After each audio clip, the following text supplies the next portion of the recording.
Let me take you back to the beginning, to a time when life seemed simpler, filled with the routines of a long marriage and the comfort of familiar patterns. My name's Kevin, and I've been married to Megan for about 15 years. We met in college, both young and eager to take on the world. Megan was the life of the party back then, always surrounded by friends and laughter. I was more of the quiet type, the guy who preferred a night in with a book to a wild party. Somehow, we balanced each other out, and before long, we were inseparable. We settled into a comfortable life. I worked in IT, while Megan pursued a career in graphic design. Our schedules were hectic, but we always found time for each other, or so I thought. We didn't have kids, something we both agreed on early in our marriage. Instead, we poured our energy into our careers, our home, and our hobbies. Megan loved to paint, and our house was filled with her vibrant, abstract artwork. I enjoyed tinkering with gadgets, and our garage looked like a small tech workshop. For the past few months, though, things had started to feel different. It was subtle at first. Megan seemed more distracted, her laughter less frequent. She started spending more time out with her friends, or so she said. Late nights became more common, always with some excuse about a last-minute project or an impromptu girls' night out. I wanted to believe her, but there was a nagging feeling in the back of my mind that something wasn't right. One evening, Megan came home late again. I was in the living room, the TV on but barely paying attention. When she walked in, she looked more put together than usual. Her makeup was flawless, her hair perfectly styled. She gave me a quick kiss on the cheek and mumbled something about a late meeting. I nodded, not wanting to start an argument, but the doubts grew. It wasn't just the late nights. Megan's phone had become a permanent fixture in her hand. She was always texting, smiling at the screen, and quickly putting it away whenever I came close. I told myself I was being paranoid, but deep down, I knew something was off. One Saturday, she mentioned she was going to a painting workshop with a friend. She left early in the morning, and I decided to spend the day working on a project in the garage. Hours passed, and I barely noticed the time until my stomach growled, reminding me it was well past lunchtime. I went inside to grab a bite, and as I was making a sandwich, I glanced at the calendar on the fridge. The workshop Megan mentioned wasn't until the following weekend. A cold wave of realization washed over me. Was she lying? And if so, why? I tried calling her, but it went straight to voicemail. I sent a text, a simple, "Hey, how's the workshop?" and waited. Minutes felt like hours as I stared at my phone, hoping for a response. Finally, a message came through. "It's great. I'll be home late. Don't wait up." The unease grew. I knew I needed to find out what was going on, but I didn't know how. The trust that once formed the foundation of our marriage was eroding, and I felt lost. Suspicion gnawed at me, making me question everything. Was there someone else? Was I just imagining things? The more I thought about it, the more convinced I became that something was seriously wrong. And so, the stage was set for the discovery that would shatter my world. Little did I know, the signs I had been ignoring were just the beginning. The truth, when it finally came to light, would be far worse than I could have ever imagined. The days following that Saturday were a blur of anxiety and suspicion. Megan's behavior became increasingly erratic. She was always on her phone, and her excuses for late nights grew flimsier. I tried to push the doubts away, but they kept creeping back, stronger each time. I felt like I was living in a nightmare, one where I couldn't trust the person sleeping next to me. One evening, Megan announced she was going to a friend's house for a girls' night. As usual, she got all dolled up, looking more like she was going on a date than a casual hangout. After she left, I decided I couldn't take it anymore. I had to know what was really going on. I knew it was a breach of privacy, but I was desperate. I went to her computer, hoping to find some clue. I tried guessing her password a few times, but failed. Then I remembered she often used a combination of our initials and birth dates for things. On my fourth try, I was in. My heart raced as I navigated to her emails. Most of it was mundane, work-related stuff, but then I saw a string of messages from someone named Alex. My heart sank. I clicked on the emails and began reading. The emails were full of flirtatious banter, inside jokes, and plans to meet up. They had been corresponding for months, and it was clear that this wasn't just a casual friendship. There were messages about dinners, weekend getaways, and even a few references to intimate encounters. My stomach churned as I read through their exchanges, each word a dagger in my heart. One email stood out. It was from Alex, sent just a few days ago. I can't wait to see you tonight. The usual spot? I felt sick. Tonight. She was meeting him tonight. My hands shook as I closed the laptop. I knew where I had to go. The usual spot could only be one place, a cozy little restaurant downtown where Megan and I used to go for date nights. It was our favorite, a place filled with memories. The thought of her there with someone else made my blood boil. I grabbed my keys and headed out, my mind a whirlwind of emotions. The drive to the restaurant felt like an eternity. I parked a few blocks away and walked the rest of the distance, my heart pounding in my chest. As I approached the entrance, I could see through the large windows. There she was, sitting at a corner table with a man I didn't recognize. They were laughing, leaning close to each other, completely absorbed in their conversation. The sight was a punch to the gut. I stood there, frozen, watching them. Megan's face lit up in a way I hadn't seen in a long time. It was a look of genuine happiness, something she hadn't shown me in months.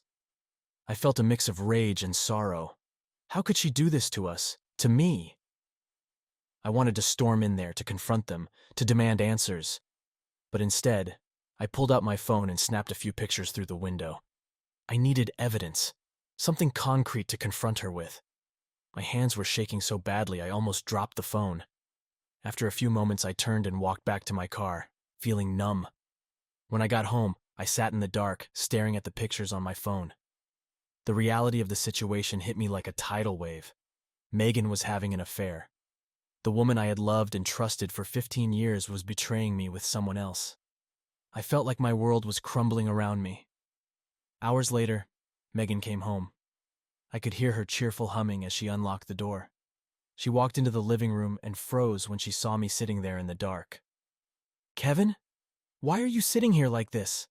she asked, her voice laced with nervousness. "I think you know why, Megan," I replied, my voice steady but cold. I turned on the lamp and held up my phone, showing her the pictures I had taken. Her face went pale, and she took a step back. "I can explain." "Explain what? That you've been lying to me? Cheating on me?" I interrupted, my anger bubbling to the surface. "How long has this been going on, Megan? How long have you been seeing him?" She stammered, trying to find the words, but I could see the guilt in her eyes. "It's not what you think.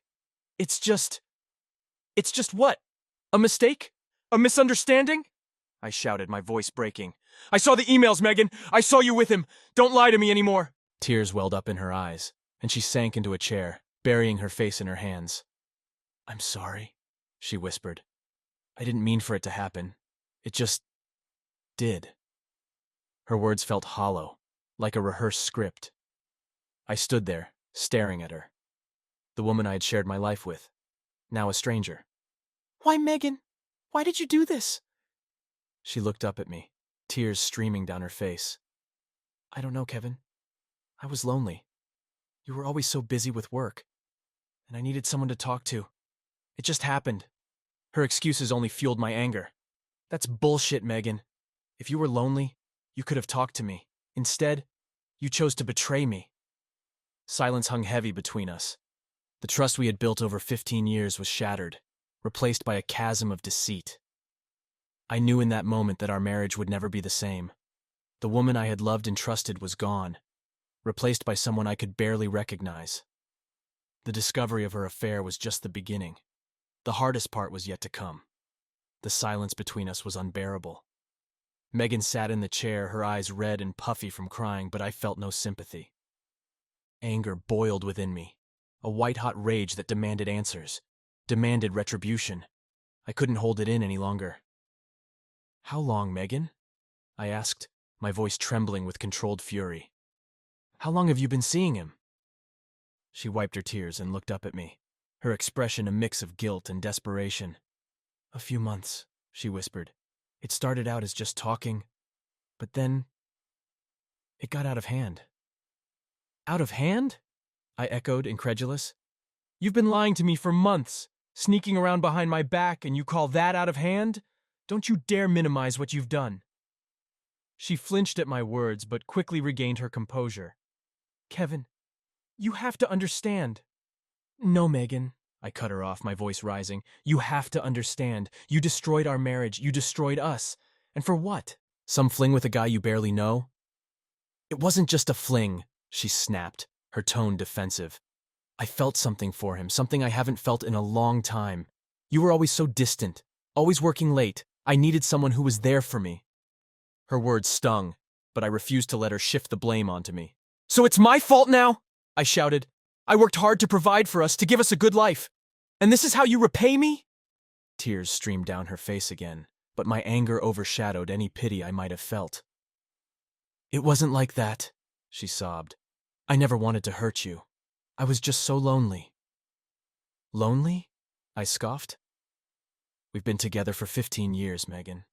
You could have talked to me, told me how you were feeling, but instead, you chose to lie and cheat. She stood up, her hands trembling. I'm sorry, Kevin. I know I messed up, but we can fix this.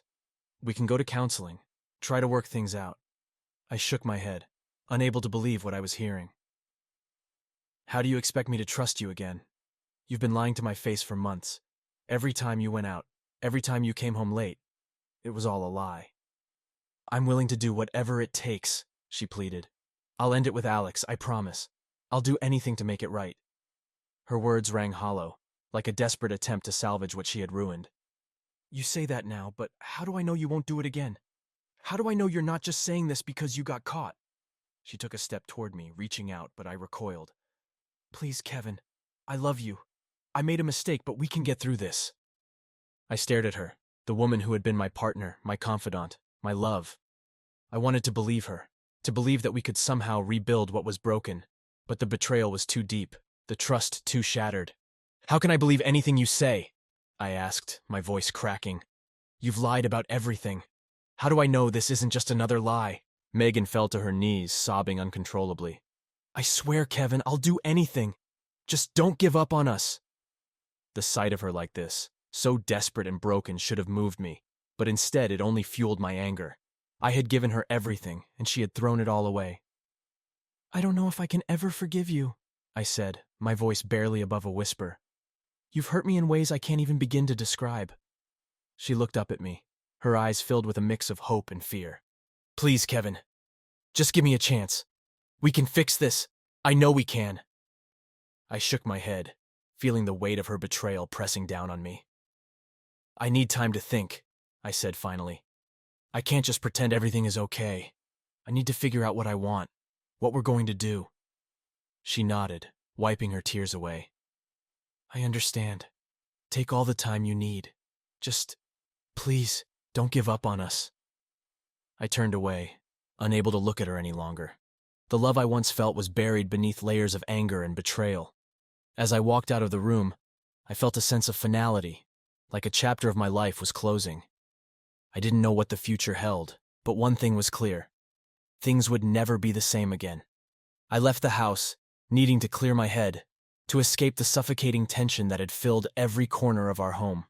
I drove aimlessly for hours, my mind replaying every moment of the confrontation, every lie Megan had told. The woman I thought I knew was a stranger, and the life I had built was crumbling around me. I ended up at a quiet park on the outskirts of town, a place we used to visit often in the early days of our relationship. Sitting on a bench by the lake, I watched the water ripple in the breeze, trying to make sense of the storm inside me. Anger, sadness, betrayal. They all swirled together, each emotion intensifying the other. I felt like I was drowning. The night grew darker, and the cool air did little to calm my racing thoughts. I thought about the times Megan and I had spent here, laughing and dreaming about the future. Those memories felt tainted now, like a cruel joke. How could someone who once meant everything to me become the source of such intense pain? I pulled out my phone and scrolled through the photos of us. Each picture was a painful reminder of what I thought we had. A life filled with love and trust. But now, all I saw were lies behind every smile, deception behind every embrace. I wanted to delete them all, to erase every trace of our past, but I couldn't bring myself to do it. Not yet. As I sat there, lost in my thoughts, my phone buzzed with a text from Megan. Please come home. We need to talk. I stared at the screen, my heart heavy. I knew we needed to talk, but I wasn't ready. I needed more time to process everything, to figure out what I wanted. I ignored the message and stayed at the park until the early hours of the morning. When I finally went home, the house was dark and quiet. Megan was asleep on the couch, her face tear-streaked and pale. I felt a pang of sadness seeing her like that, but it was quickly overshadowed by the anger and hurt. I went upstairs to the guest room and collapsed onto the bed, exhaustion finally taking over. The next few days were a blur. I went through the motions at work, barely able to focus. My colleagues noticed my distraction, but I brushed off their concerns with vague excuses.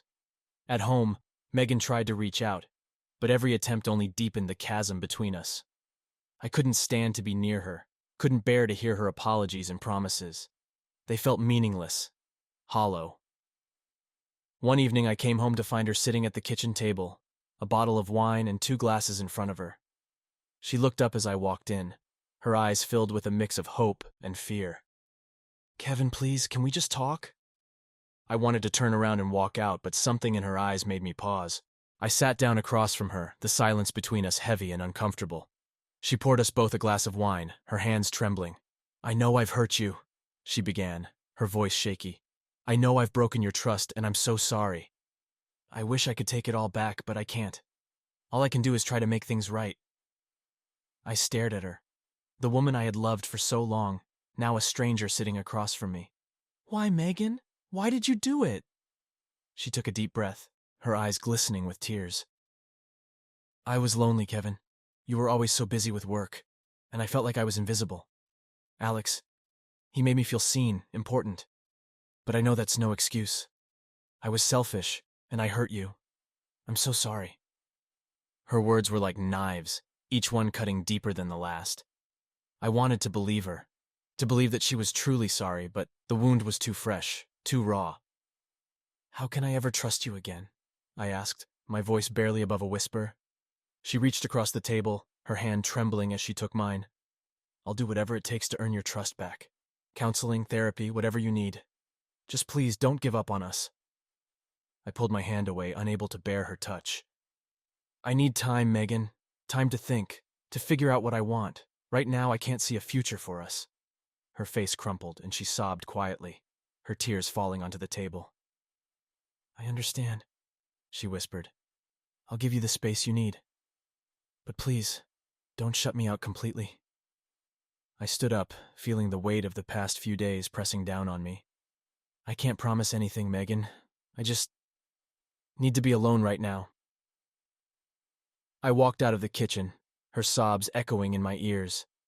As I climbed the stairs to the guest room, I felt a wave of exhaustion wash over me. The emotional toll of the past few days was catching up, and I needed rest. I collapsed onto the bed, my mind a tangled mess of anger, sadness, and confusion. Sleep came fitfully, my dreams haunted by images of Megan and Alex, their laughter a cruel reminder of my betrayal. When I woke up, the sun was already high in the sky. I felt a crushing sense of loss, the realization that my life would never be the same weighing heavily on me. The days that followed were filled with more of the same. Megan and I barely spoke, the silence between us growing wider with each passing day. I threw myself into my work, trying to distract myself from the pain. But it was always there, lurking just beneath the surface. Friends and family noticed the change in me, their concerned looks and gentle inquiries only adding to my burden. I couldn't bring myself to tell them the truth, to admit that my marriage was falling apart. I felt ashamed, like I had failed in some fundamental way. One evening, I went out for drinks with my best friend Jason. He had known Megan and me since college, and he was one of the few people I felt comfortable confiding in. As we sat at the bar, nursing our beers, he turned to me, his expression serious. "Kev, you've been off lately. What's going on?" I stared at my drink, the words catching in my throat. Finally, I took a deep breath and told him everything. The affair, the lies, the confrontation. He listened quietly, his face growing more somber with each detail. "Damn, man," he said when I finished. "I'm so sorry. I had no idea." I shrugged, trying to keep my emotions in check. I didn't either until it was too late. Jason put a hand on my shoulder, his grip reassuring. "You're not alone, Kev. Whatever you need, I'm here for you. His words were a lifeline, a reminder that I didn't have to go through this alone. But as I sat there, surrounded by the noise and bustle of the bar, I couldn't shake the feeling of isolation. The emotional impact of Megan's betrayal was a weight I would carry for a long time, and I had no idea how or if I would ever be able to move past it. As the days turned into weeks, the initial shock and sorrow of Megan's betrayal began to morph into something darker. Anger, white-hot and relentless, coursed through me. I couldn't just sit back and let her get away with what she had done. I needed to do something to make her feel a fraction of the pain she had inflicted on me. The idea of revenge was intoxicating, a way to regain some semblance of control over a life that felt like it was spinning out of control. Late one night, after another sleepless evening spent replaying everything in my mind, I came up with a plan. It was risky, and part of me felt ashamed for even considering it, but the anger was too powerful to ignore. I started by gathering evidence. I printed out all the emails and text messages between Megan and Alex, every flirtatious exchange, every explicit message. I compiled them into a neat, damning folder. Then I started digging deeper into Alex's life. Through social media, I found out where he worked, his marital status, and most importantly, his wife, Emily. Contacting Emily was the hardest part. I didn't want to hurt another innocent person, but I felt she had a right to know. I found her email address through some clever internet sleuthing and sent her an anonymous email with all the evidence. I didn't include my name, just a note that she should know what her husband had been up to. The next step was confronting Alex. I planned it carefully. I knew where he worked and what time he usually got off. I waited in my car outside his office, the folder of evidence on the passenger seat. When he finally emerged, I felt a rush of adrenaline. I stepped out of the car and approached him. "Alex!" I called, my voice steady despite the storm inside me. He turned, confusion flashing across his face. "Yeah, who are you?" "I'm Kevin, Megan's husband." His face paled and he took a step back. "Look, man, Save it," I snapped, holding up the folder. "I know everything. And now so does your wife." Panic flared in his eyes. "What did you do?" "I sent her all the proof of your little affair," I said, feeling a grim satisfaction. "So now you get to deal with the fallout, just like I did." He looked like he might say something, but I turned and walked away before he could. As I drove home, I felt a twisted sense of accomplishment. It wasn't over yet, though. There was still Megan. When I got home, Megan was in the living room, scrolling through her phone. She looked up, surprise flickering across her face. "You're home early." "I had some things to take care of," I said, my voice cold. She put her phone down, sensing the tension. "What's going on, Kevin?" I tossed the folder onto the coffee table in front of her. "You've destroyed our marriage, Megan. But I'm not going down without a fight." She opened the folder, her eyes widening as she saw the contents. "What is this?" "Proof," I said. "Proof of everything you've done. I've sent it to Alex's wife, too, so you both get to deal with the consequences." Her face crumpled, and she looked up at me, tears welling in her eyes. "Kevin, please, don't," I interrupted, my anger boiling over. "You brought this on yourself. Now you get to live with it." I turned and walked out, leaving her sobbing on the couch. The satisfaction of revenge was short-lived, though. As I sat in the guest room, the reality of what I had done sank in. I had hurt another innocent person, and while it felt good to make Alex and Megan pay, it didn't erase the pain they had caused me. The next morning, Megan was gone. She left a note saying she needed time to think, to process everything.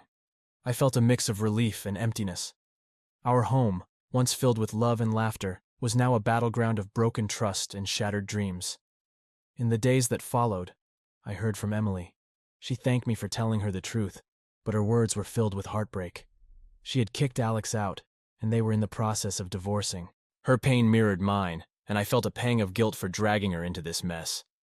But I also knew it was better for her to know the truth than to live in ignorance. Megan eventually came back, looking weary and defeated.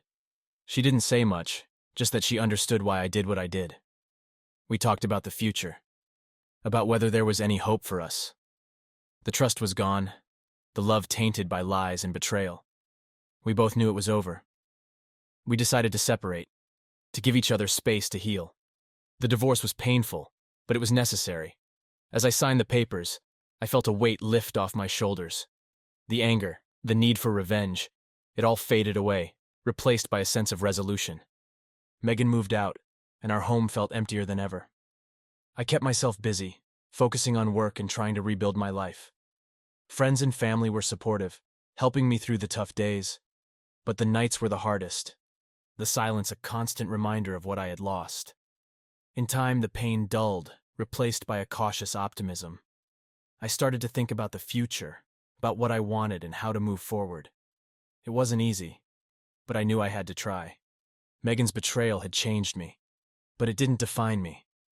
I was determined to find happiness again, to build a new life from the ashes of the old. The path ahead was uncertain, but I was ready to face it. The journey of healing had just begun. And while the scars would always be there, I was stronger for having faced the darkness. And for the first time in a long time, I felt hopeful about the future. The weeks following our separation were a whirlwind of emotions. Megan had moved out, leaving behind an emptiness in our once shared home. Every corner of the house was a painful reminder of what we had lost. I immersed myself in work, trying to fill the void with projects and deadlines. But no matter how hard I tried to distract myself, the pain of her betrayal lingered. Friends and family rallied around me, offering support and a listening ear. Jason, my best friend, was a constant presence, dragging me out for drinks and dinners, trying to help me find some semblance of normalcy. I appreciated his efforts, but the wound was still too raw. One evening, after another long day at the office, I found myself sitting alone in the living room. The house was eerily quiet, the silence pressing in on me. I stared at the divorce papers on the coffee table, the final step in ending our 15-year marriage. My hand hovered over the pen, hesitation gripping me. Could I really do this? Could I sever the last remaining ties to the woman I had loved for so long? The woman who had betrayed me, lied to me, but also shared so many happy memories with me. The conflicting emotions were overwhelming. I thought about everything that had happened, from the initial discovery of her affair to the confrontations, the anger, and the brief satisfaction of revenge. It all seemed like a blur now, a series of events that had led me to this moment. I knew I couldn't continue living in this limbo, caught between the past and an uncertain future. With a deep breath, I picked up the pen and signed the papers. As the ink dried, a strange sense of relief washed over me. It was done. The finality of it was both heartbreaking and liberating. I had made my decision. Now it was time to move forward. I reached out to Megan to let her know the papers were signed. She sounded resigned, as if she had been expecting this. We agreed to meet one last time to finalize everything. The meeting was scheduled for the following week, and I spent the days leading up to it in a haze of anticipation and dread. When the day arrived, I drove to the coffee shop where we had agreed to meet. It was the same place where we had spent countless Sunday mornings sipping lattes and planning our future. The irony wasn't lost on me. As I walked in, I spotted Megan sitting at a corner table looking nervous. I sat down across from her, and for a moment, neither of us spoke. The silence was heavy, filled with unspoken words and unresolved emotions. Finally, Megan broke the silence. "Thank you for coming, Kevin," she said, her voice trembling slightly. I nodded, not trusting myself to speak. My emotions were too close to the surface, and I didn't want to risk saying something I would regret. "I know I've hurt you deeply," she continued, her eyes downcast. "And I know I can never make up for what I did, but I want you to know that I'm truly sorry." I took a deep breath, trying to keep my voice steady. "I appreciate that, Megan, but we both know there's no going back. We've made our decisions, and now we have to live with them." She nodded, tears glistening in her eyes. "I understand. I just wanted to tell you that, for what it's worth." We discussed the final details of the divorce, splitting our assets, and deciding on the logistics of our separation. It was a painful process, but necessary. When we were done, Megan stood up to leave. "I hope you find happiness, Kevin," she said, her voice choked with emotion. "I hope you do too, Megan," I replied, and I meant it. Despite everything, I didn't wish her ill. I just wanted to move on, to find a way to heal. As she walked out of the coffee shop, I felt a weight lift off my shoulders. The chapter of my life with Megan was officially over, and it was time to start a new one. I drove home, feeling a mix of sadness and relief. The house was still empty, but it didn't feel as suffocating as before. The next few days were spent tying up loose ends, packing up Megan's remaining belongings, and starting to redecorate the house. I needed a fresh start, a new environment to help me move forward. Friends helped me paint the walls, change the furniture, and create a space that was truly mine. One evening, as I was unpacking a box of old photos, I found one of Megan and me from our honeymoon. We looked so happy, so full of hope and love. I stared at the photo for a long time, memories flooding back. It was hard to reconcile that version of us with the reality of our divorce, but I knew I couldn't dwell on the past. I placed the photo back in the box and sealed it shut. It was time to let go, to focus on the future. I signed up for a cooking class, something I had always wanted to do but never had the time for. I joined a local hiking group, eager to explore the outdoors and meet new people. Slowly, life began to take on a new rhythm. The pain of Megan's betrayal was still there, but it wasn't as sharp. I found joy in small things, cooking a new recipe, reaching the summit of a challenging hike, laughing with friends. The future didn't seem as bleak as it once did. One afternoon, I received a call from Jason. He had been a rock through this whole ordeal, and I was grateful for his support. "Hey, Kev," he said. "A few of us are going out for drinks tonight. You should join us." I hesitated for a moment, but then decided to go. It was time to rejoin the world, to start living again.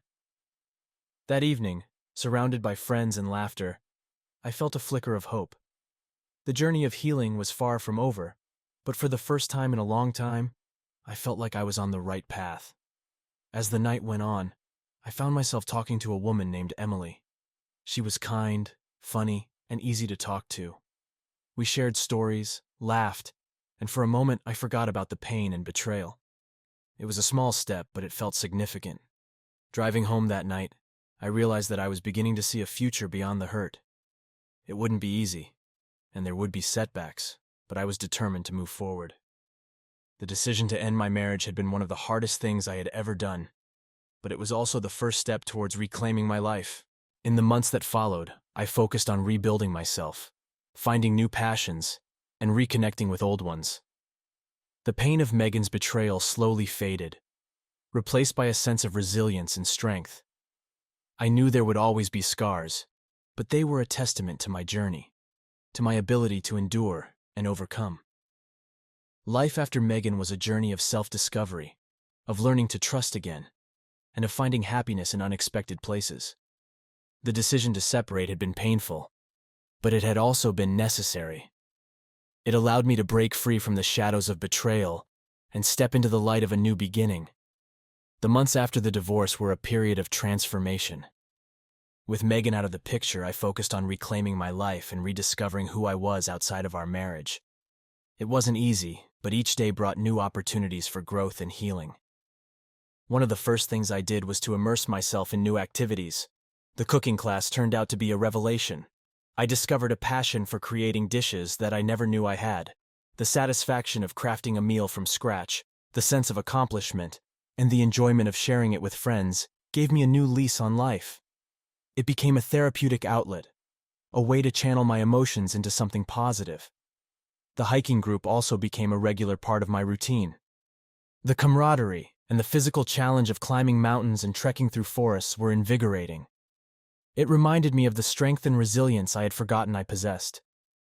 Each summit reached was a metaphorical victory over the emotional peaks and valleys I was navigating. Jason remained a constant support, encouraging me to socialize and meet new people. One evening, he introduced me to a woman named Rachel at a mutual friend's party. Rachel was warm, down to earth, and had a spark in her eyes that drew me in. We talked for hours, sharing stories and laughing in a way I hadn't in a long time. For the first time since Megan's betrayal, I felt a genuine connection with someone. Rachel and I started seeing each other more frequently. Our dates were simple but meaningful. Dinners, hikes, and long walks where we talked about everything under the sun. She knew about my past, and I knew about hers. We were both cautious but hopeful, taking things one step at a time. Rachel was understanding and patient, allowing me to heal at my own pace while offering a shoulder to lean on. As our relationship grew, I realized that life had more in store for me than I had imagined. I started to see a future that wasn't defined by the pain of the past, but by the possibilities of what lay ahead. Rachel's presence brought light into my life, helping me see that happiness was still within reach. One evening, while we were sitting on my newly redecorated porch, Rachel looked at me with a smile. "You've come a long way, Kevin. I'm proud of you." Her words touched me deeply.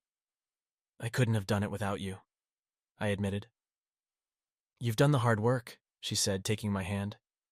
"I'm just here to walk beside you." As we sat there, the sun setting in a blaze of orange and pink, I realized how far I had come. The man who had been shattered by betrayal was now rebuilding his life, piece by piece. The anger and hurt had given way to acceptance and hope. One day, while sorting through some old boxes, I found the folder of evidence I had compiled against Megan. Looking at it now, it felt like a relic of a different era, a time when I was consumed by anger and revenge. With a sense of closure, I took the folder and shredded its contents. It was time to let go completely, to release the last vestiges of bitterness that had held me back. My relationship with Rachel continued to deepen. We spent weekends exploring new hiking trails, cooking elaborate meals together, and simply enjoying each other's company. She became my confidant, my partner in every sense. With her, I felt safe, loved, and appreciated. As the first anniversary of my divorce approached, I decided to take a solo trip to a cabin in the mountains. It was a time for reflection, to acknowledge how far I had come and to set intentions for the future. The solitude was peaceful, giving me the space to think and feel without distraction. One crisp morning, as I sat on the porch of the cabin, watching the mist rise from the valley below, I felt a profound sense of gratitude.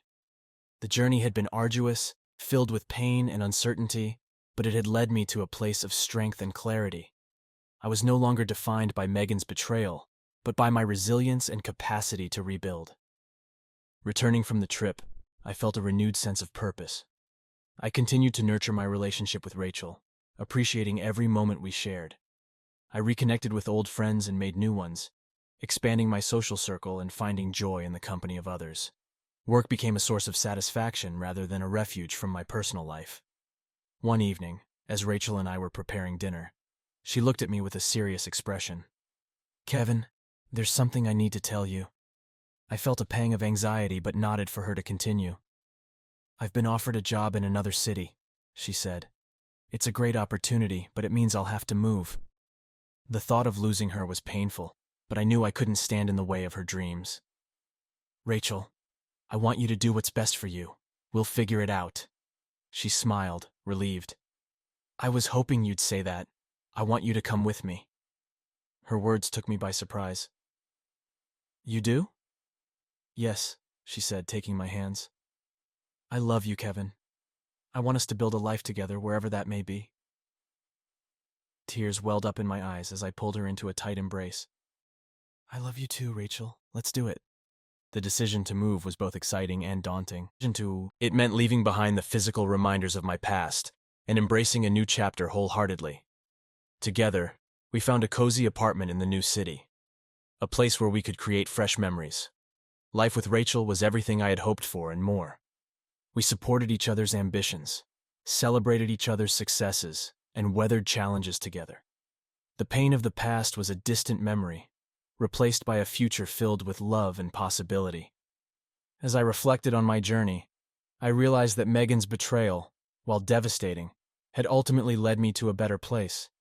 It had forced me to confront my vulnerabilities, to rebuild my life from the ground up, and to find a love that was genuine and true.